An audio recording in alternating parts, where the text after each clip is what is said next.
When we talk about the business, I mean, we're talking about the people, the resources, and the processes in our business. These are the things that drive the numbers.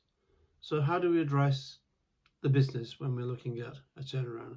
Well, there are stages in that process of turnaround for us. And the first thing is to carry out a diagnosis as to why the numbers are failing. Sales are down. Why are sales down? It could be a variety of reasons. Sales are down. Let's penetrate further deeper into that. It could be because of lack of selling. Quite often companies that I visit don't have an effective sales team, don't do any marketing. It may be that customers are going away. Why are customers walking away? Because of quality perhaps, because of poor delivery. Why have we got poor quality? Because we haven't got the processes in place, either in the factory or in the service departments. Why are they not in place? And so we keep drilling down as using the 5 whys, our root cause analysis. And the question that our children always ask us is why, until we get to the root cause of the problem. So sales are down. Let's drill down as to why sales are down. It simply may not be a market issue. It simply may not be a lack of selling. It might be fundamental to the business, that there are high returns, there's poor quality, or that it may be that the customers are going elsewhere because the product is out of date.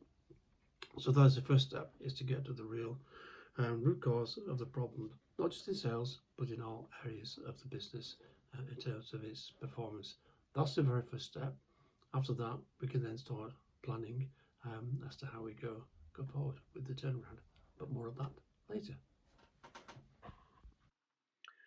A good way of actually measuring and analysing root causes is through what is called the fishbone method. This is a standard method that's been around for some time, and I've used it quite often. And you may have several fishbones that you use on different problems for each of the individual lines that we can see on the fishbone here, such as poor delivery performance. It may be that you create another fishbone for poor delivery performance as to why delivery is actually not as good as it should be. And is that due to poor planning? Is it due to logistics issues, etc.? And again, you can have more fishbones until you get right down to what the actual root cause problem is behind the issues in the business. So the fishbone is a useful tool. Hopefully, by diagnosing what the real issues are in the business, we'll be able to get ourselves out of troubled waters and move forward. Come on.